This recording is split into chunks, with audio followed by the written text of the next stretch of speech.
Yo, konnichiwa. Di video kali ini Mimin mau ngebahas manhwa yang berjudul Spare Me Great Lord. Tapi sebelum lanjut ke videonya, buat kalian semua yang baru bergabung atau baru mampir ke channel ini, bisa bantu channel ini dengan cara klik tombol like, tombol subscribe, juga nyalain loncengnya agar video-video di sini semakin membaik lagi. Dan kalau ada salah dalam penyampaiannya, mohon dimaafin. Yaudah, nggak usah lama-lama, kita langsung aja gas videonya.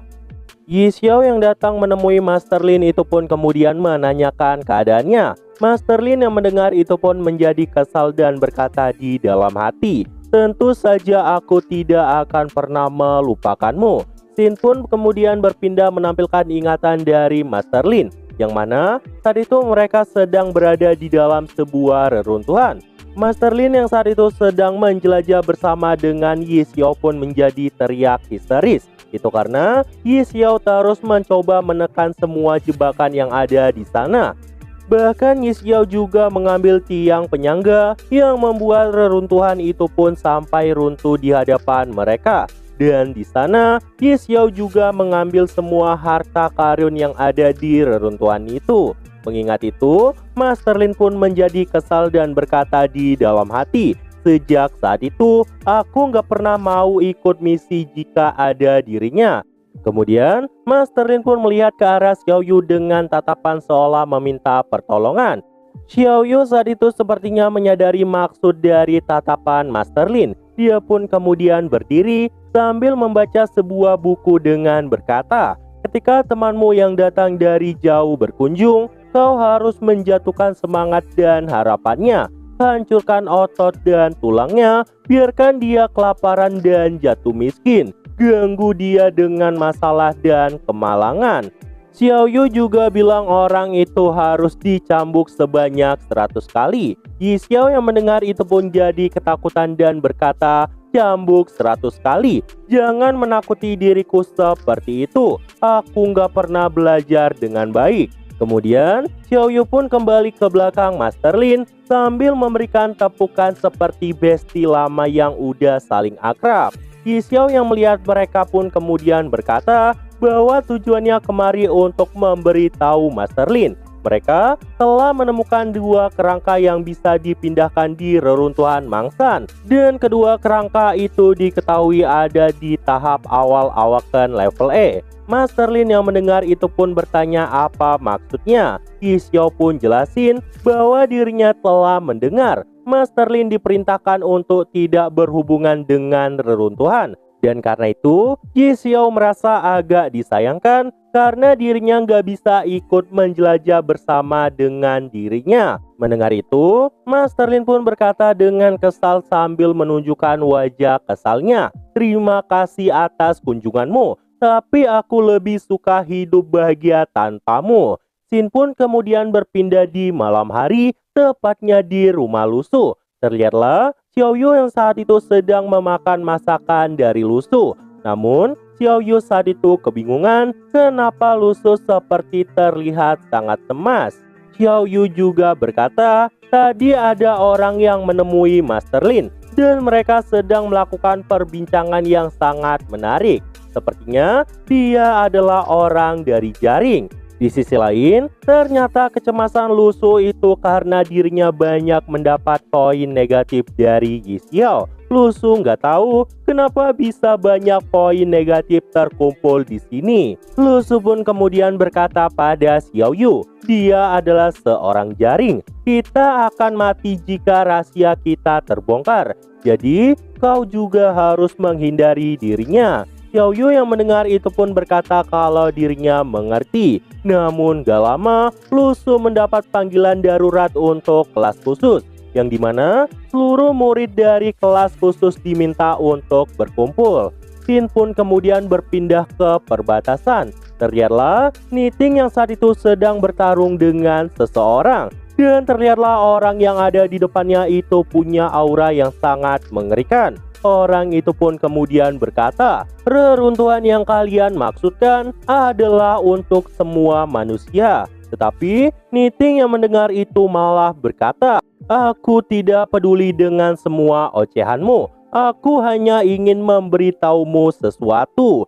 semua pendosa seperti dirimu akan mati di sini. Niting pun saat itu melepaskan kekuatan santainya ke arah orang itu. Dan dengan satu tebasan, orang itu pun langsung mati saat itu. Dengan tanah yang saat itu bahkan sampai terbelah. Di sisi lain, Ye Xiao yang melihat itu pun menjadi terkejut dan berkata di dalam hati, "Aku nggak menyangka kalau mereka akan sekejam ini. Tak kusangka reruntuhan ini menarik banyak tikus seperti dirinya. Ini sangat menyebalkan. Baiklah, ayo kita tunggu dan lihat siapa yang berani datang ke sini lagi." Namun tiba-tiba dari tubuh orang yang dibunuh Niting sebelumnya muncullah seekor gagak hitam di sana. Gagak hitam itu pun kemudian mengambil kalung dari pria itu dan menuju terbang ke suatu tempat. Di sisi lain, terlihatlah seluruh murid dari kelas khusus yang saat ini sedang menuju ke reruntuhan. Lu Su pun saat itu bertanya pada Jiang, apa yang ada di dalam reruntuhan? Kenapa mereka semua diminta untuk kemari? Jiang yang mendengar itu pun menjawab, kalau ada banyak harta karun di sana, akan ada banyak obat, senjata dan item berkah di dalam tengah reruntuhan. Dan tepat di tengahnya ada sesuatu yang disebut sebagai mata arai. Seluruh reruntuhan nantinya akan hilang jika seseorang berhasil mendapatkannya. Bagaimanapun, memasuki reruntuhan tanpa persiapan sama dengan bunuh diri. Itu karena akan banyak petarung, prajurit dan awakan yang tertarik pada reruntuhan selama terbuka. Dan singkat cerita, kelas khusus pun akhirnya sampai di reruntuhan. Lu Su yang keluar itu pun terkejut melihat reruntuhan yang ada di depan matanya. Lu Su pun berkata bahwa itu sangat luar biasa. Kemudian, Lu Su pun tersenyum sambil berkata, sepertinya aku akan menjadi orang yang sangat beruntung. Namun tiba-tiba, Jiang saat itu memanggil Lu Su dengan berkata, apa yang kau lakukan? Ayo kita mulai kultivasi. Lu Su yang mendengar itu pun kaget kenapa dirinya harus kultivasi. Jiang pun jelasin kalau mereka kesini untuk memanfaatkan lingkungan untuk kultivasi. Selama reruntuhan itu masih punya kekuatan super dan mereka nggak akan masuk ke dalam reruntuhan karena dengan level saat ini mereka akan mati dengan mudah. Mendengar itu, Lu Su pun langsung mencari alasan dan berkata bahwa dirinya mau berkeliling. Kemudian Lu Su yang pergi itu pun berkata di dalam hati, berkultivasi, aku lebih baik mati daripada harus menyanyikan lagu bodoh itu. Namun sebelum Lu Su pergi dari sana, Guru Si pun meminta seluruh murid untuk melanjutkan kultivasi di dalam tenda. Karena Guru Si menganggap bahwa ini adalah kesempatan yang bagus untuk menyerap kekuatan super. By the way, Mimin lupa bilang, Guru Si di sini dikenal sebagai Cynthia dan rekan-rekannya tuh memanggilnya dengan sebutan Cynthia. Lu Su pun kemudian memasuki tenda dan melihat seorang ketua kelas. Lu Su pun jadi punya ide yang sangat bagus. Singkat cerita, seluruh murid termasuk ketua kelas pun melanjutkan kultivasinya. Namun tiba-tiba Lu Su mengganggu kultivasi dari si ketua kelas dengan berkata, ayo kita mengobrol. Si ketua kelas yang mendengar itu pun menjadi kesal dan berkata, jangan menggangguku, aku sedang berkultivasi. Tetapi Lu Su malah berkata bahwa dirinya tetap akan bicara meskipun dia lagi kultivasi. Lu Su pun terus menanyakan hal-hal bodoh kepada si ketua kelas. Dan karena Lu Su terus mengucapkan kata-kata yang sangat aneh yang bikin ketua kelas itu pun jadi nggak bisa fokus. Dia pun langsung marah dan berkata, cukup, sebenarnya kau dari tadi bicara apa sih bocah aneh? Dan setelah kata-kata itu, Lu Su pun mendapatkan perasaan negatif dari si ketua kelas itu yang bernama Liu Li. Lu Su yang mendapat banyak poin negatif itu pun berkata di dalam hati, apa? 1000 perasaan negatif, aku akan dapat belimbing. Namun ketua kelas itu pun menjadi semakin kesal dan ingin memberikan pelajaran pada Lu Su. Itu karena Lu Su saat itu masih terus mengganggunya. Ketua kelas itu pun kemudian memadatkan kekuatan besar di telapak tangannya. Tetapi Lusu saat itu malah lari dari sana yang membuat dirinya pun dikejar-kejar oleh si ketua kelas itu. Dan kemudian Lusu pun malah tertawa karena saat itu dirinya pun berhasil mendapatkan sebuah belimbing. Lusu pun saat itu langsung memakan belimbing itu. Dan tiba-tiba sesuatu kembali menyala di dalam tubuh Lusu. Dan keluarlah banyak aura kebiruan dari tubuhnya. Lusu yang melihat itu pun kembali berkata, "Sekarang aku sudah ada di level D." Namun gak lama, si ketua kelas yang udah naik pitam itu pun terus mencari Lusu dan memintanya untuk keluar karena dirinya berniat untuk memukul Lusu. Lusu yang melihat itu pun berkata di dalam hati, "Apa? Seseorang kemari untuk memberikanku hadiah lagi." Melihat ketua kelas itu yang terus marah-marah padanya, Lusu pun kemudian bertanya, "Kenapa kau memanggilku selarut ini ketua kelas?" Si ketua kelas yang bernama Liu tadi pun berkata, "Beraninya kau menggangguku, aku akan mematahkan tanganmu."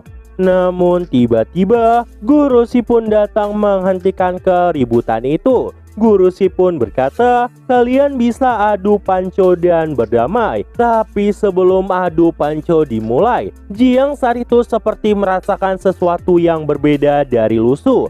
Jiang pun kemudian berkata di dalam hati, "Entah kenapa aku merasa ada sesuatu yang berbeda darinya."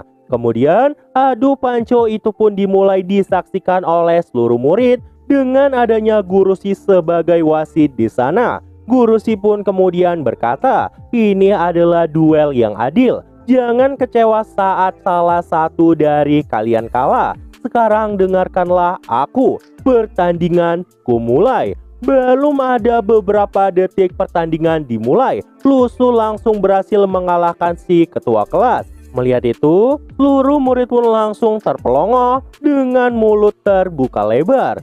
Si ketua kelas yang melihat dirinya dikalahkan belum sampai sedetik itu pun berkata, "Tidak mungkin, ayo kita ulangi. Apa yang terjadi padamu?" Namun ketika pertandingan itu dimulai, belum ada sedetik Lusu juga udah berhasil menang. Melihat dirinya yang dikalahkan dengan mudah oleh Lusu, si ketua kelas pun menjadi frustasi dan gak mau menerima kenyataan. Namun tiba-tiba Guru Si yang kaget itu pun langsung mendekati Lusu dan bertanya, apakah kau berhasil bangkit lagi?" Guru Si pun kemudian nantangin Lusu untuk adu panco. Namun tiba-tiba sesuatu yang mengejutkan kembali terjadi. Guru Si yang udah sekuat tenaga menahan tangan dari Lusu tetap dikalahkan kurang dari 1 detik. Guru Si yang kaget itu pun kemudian bertanya, "Apakah fisikmu memang mudah bangkit seperti itu?" Lusu yang mendengar itu pun kemudian berkata, "Kalau ini semua berkat ketua kelas. Dia adalah kuncinya. Karenanya kekuatanku berhasil bangkit tiba-tiba." Dan setelah itu, si ketua kelas pun langsung dikerubungi murid-murid lain yang minta adu panco. Lusu pun saat itu banyak mendapat perasaan negatif dari ketua kelas. Dan setelah itu, Lusu pun izin pergi untuk melanjutkan kultivasinya. Dan tiba-tiba, Lusu pun mendapat pemberitahuan sistem yang berisi peringatan sistem, yang mana isi dari peringatan itu, Lusu saat ini sudah dicurigai melakukan kejahatan bertani. Dan karena itulah perolehan perasaan negatif akan disimpan sampai verifikasi selesai. Lusu yang melihat itu pun berkata di dalam hati, "Apa? Demi kerang ajaib. Verifikasi apaan? Kenapa tiba-tiba sistem jadi semakin konyol? Aku kan tidak bersalah." Jiang yang saat itu melihat Lusu menggaruk-garuk kepalanya pun berkata, "Kau tidak perlu memperdulikan pendapat orang lain. Lusu, sekarang kau adalah awaken level E, dan dengan kekuatan super, kau sudah menjadi yang terbaik di antara kami semua.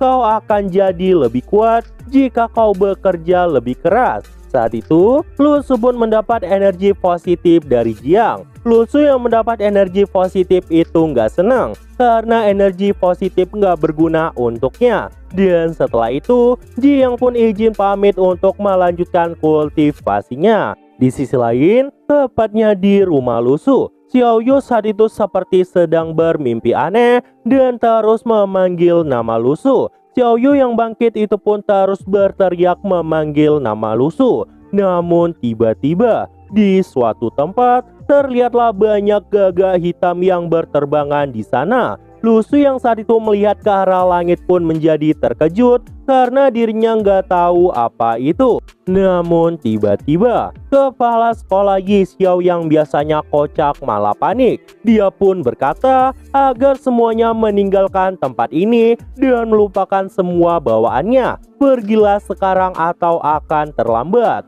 Tiba-tiba seorang murid melihat sesuatu yang muncul dari balik gunung. Lusu yang melihat itu pun sangat terkejut dan muncullah asap yang sangat tebal di sana. Semuanya pun langsung mencoba untuk pergi dari tempat itu. Namun Lusu saat itu sengaja berada di paling belakang dan mengarahkan tangannya kepada Jiang yang ada di depannya. Seolah Lusu terserap dalam kabut itu. Jiang yang melihat Lusu itu pun cuma bisa berteriak dan gak bisa menolong Lusu saat itu. Lusu yang udah berada di dalam kabut itu pun malah diam dan melihat ke arah tanah yang berada di bawahnya.